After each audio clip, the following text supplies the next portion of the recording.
So we have an advancement in technology to where anti-gravity is a thing. Sure. And all of those things. Obviously, we have the traditions of the sports that we are, and sports are ever evolving as technology advances, because we've seen that with the Olympics, we've seen that with various stuff. How do you think like football would change, or how do you think that soccer would change?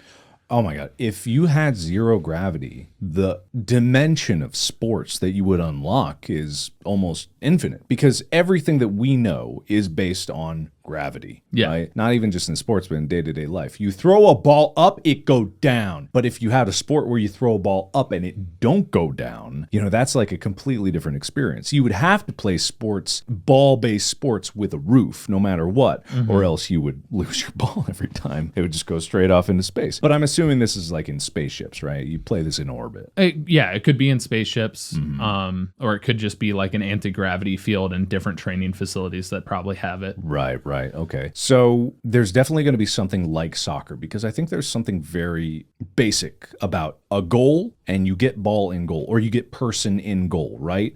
Was it Ender's Game? Yeah, Ender's Game. Ender's Game. I was going to bring that up if you didn't. Yeah. They had like laser tag kind of thing in zero gravity. And the goal was just to get one person across without getting hit into their goal. Yeah. So if you had this, not laser tag, but say it was just the most basic sport. You have a spherical room with two goals on the opposite ends of the midpoint of the sphere, maybe even goals on tippy top and bottom, who knows, but probably goals just on either side. You have a ball. You would have to have something in the midfield, right? Because otherwise players are just going to go from end to end as they jump and try to get the ball, right? Yeah, some sort of obstacles or surfaces. What if you had like kind of like a bungee cord anchor that was like connected to a center line or multiple lines throughout, where because not only could you kick off and then be pulled back, you could pull on the cord as you go, and you could probably get some cool tricks about how, like, you dodge with it and then you pull the cord real hard and you get sent back, and depending on the angle, and you bounce off another guardrail, and then you got to watch out because your line could get tangled, so maybe you could detach the line and attach it somewhere else.